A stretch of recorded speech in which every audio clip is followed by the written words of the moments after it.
ریاست کس لیے کر رہی ہے؟ ہندوستان کی مثال لے لیجئے گا، ہندوستان کو پاکستان سے 7 بڑا گنا ملک ہے، کتنا کو خطرہ ہے پاکستانی فوج سے. اور ابھی آپ نے اس سال کے بجٹ میں دیکھا کہ انہوں نے جو انکریز کی ہے ڈیفنس بجٹ میں، وہ آپ کے پورے بجٹ سے زیادہ ہے. تو اگر آپ کا خیال ہے کہ یہ خالی اس لیے کر رہے ہیں کہ پاکستان سے ان کو بہت ڈر ہے، میرا خیال ہے یہ غلط ہے. کہ ہندوستان کے اپنے عزائم ہیں، وہ ایک ورلڈ پاور بننا چاہتا ہے، وہ ایک ریجنل ڈومیننس کریٹ کرنا چاہتا ہے، اس کے لیے اپنی فوج کو بڑھاتا رہے گا. جب وہ اپنی فوج کو بڑھائے گا تو پھر آپ نے یہ دیکھنا ہے کہ کل کو اگر ہندوستان کی نیت میں فتور آتا ہے تو آپ کے پاس اتنی طاقت تو ہونی چاہیے کہ آپ لوگوں کو تحفظ دے سکیں. اور یہ وجہ ہے آپ کی ایک خاص لیول پہ فوج رکھنے کی. نذیر ناجی صاحب، آپ تو باقاعدہ طور پر لکھتے رہے ہیں کہ ہمارے ہاں جو خارجہ پالیسی اور خاص طور پر جہاں بھارت کا معاملہ ہے وہاں پر سول حکومت کا کردار کم ہو جاتا ہے.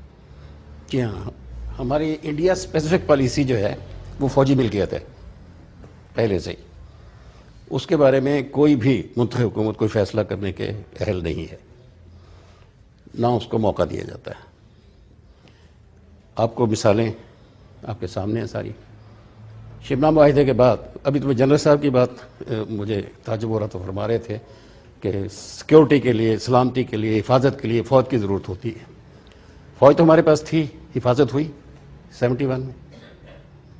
فوج تو ہمارے پاس تھی، کارگل پہ ہم کچھ کر سکے. فوج تو ہمارے پاس تھی، کشمیر پہ جب ہم نے انفلٹریشن کی اور اخنور پہ چڑھ دوڑے تو کیا ہم کشمیر لے سکیں؟ تو کسی بھی چیز کو جو ہم بناتے ہیں اس کا کوئی مقصد ہوتا ہے. اگر وہ مقصد حاصل نہیں ہوتا تو پھر مقصد حاصل کرنے کے دوسرے ذرائع تلاش کیے جاتے ہیں. ہمیں دوسرے ذرائع تلاش کرنے کی اجازت نہیں ملتی. جیسے میں نے کہا کہ وہ فوجی ملکیت ہے. تحریک پاکستان کا بنیادی نعرہ یہ تھا کہ ہندو مسلمان اکٹھے نہیں رہ سکتے، امن سے نہیں رہ سکتے، فساد ہوگا، جھگڑا ہوگا، انہیں الگ کر دیجئے تاکہ امن رہے. آپ کو یاد ہوگا حبیب صاحب، اور جو میری عمر کے لوگ یہاں کوئی ہے نہیں اس لیے میں بتا دیتا ہوں، جنرل صاحب شاید جانتے ہوں کہ جب پاکستان بنا تھا تو 3 سال تک کرنسی ایک تھی دونوں ملکوں کی، تجارت کھلی تھی، آمد و رفت 54 تک جاری تھی بغیر پاسپورٹ کے.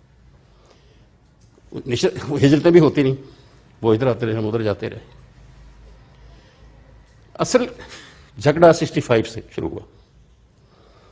اب 65 کے بارے میں جو خود ہمارے جنرل صاحبان لکھ چکے ہیں اور اس دور کے بیوروکریٹ لکھ چکے ہیں، الطاف گوہر، کہ ہم نے مقبوضہ کشمیر میں انفلٹریٹرز بھیجے تھے جو پکڑ لیے گئے. ہم نے پھر اخنور پہ حملہ کیا سری نگر کا راستہ کاٹنے کے لیے گرداسپور سے. جواب میں پاکستان پر حملہ ہوا. ہم اس پہل کا کوئی نتیجہ حاصل کیے بغیر آج جشن مناتے ہیں کہ ہم نے لاہور بچا لیا، سیالکوٹ بچا لیا.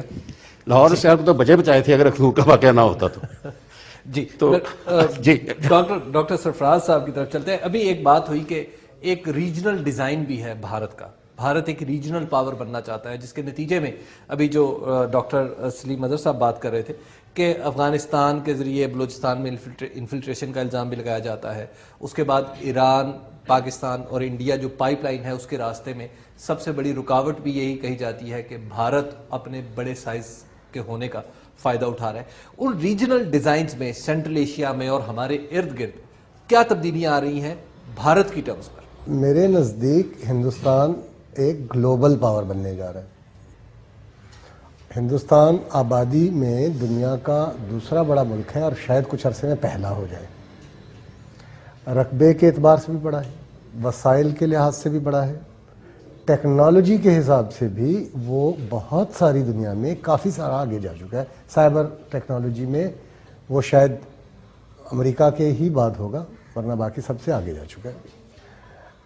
ہم وہاں انڈیا میں جو تعلیمی ادارے ہیں وہ ان کی یونیورسٹیاں دنیا کی بہترین یونیورسٹیاں جو ہیں ان کا درجہ پانے میں مشغول ہیں، اور کئی اسکول جو ان کے وہ یہ درجہ رکھتے ہیں جس کو ورلڈ کلاس یونیورسٹی کہتے ہیں. ہمارا ابھی اس لسٹ میں نام نہیں ہے کہیں کسی بھی یونیورسٹی کا، بشمول میری اپنی کا. مجھے اس کو بڑا صاف ماننا ہوگا. اس لیے یہ کہنا کہ ان کے گلوبل عزائم نہیں ہیں یا نہیں ہونے چاہیے، یہ تکلیف دہ بات ہوگی ہمارے لیے.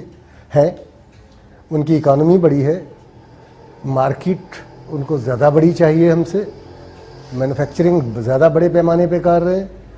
اسی طرح ٹریڈ کا حجم ان کا ہم سے 20 گنا زیادہ ہے. اسی طرح فارن کرنسی کے وسائل ان کے ہم سے بہت ہی زیادہ ہیں، ذخائر بھی بہت زیادہ ہیں. تو ہمیں اپنا جغرافیہ تو ہم نہیں بدل سکتے، نہ اپنا ہمسائے کا جغرافیہ بدل سکتے، نہ ہمیں اس کی شاید کوشش کرنی چاہیے. ہمیں اس کے ساتھ زندہ رہنا اور اس کے ساتھ پرامن طریقے سے زندہ رہنا سیکھنا ہوگا، اور ہمیں یہ بھی سیکھنا ہوگا کہ کیسے ہم مل کر ان کے ساتھ اپنی عوام کی بہتری کے لیے کام کر سکتے ہیں، اپنی ساورینٹی کو حاصل رکھ سکتے ہیں اور اس پر آنچ بھی نہیں آنے دیں. ایک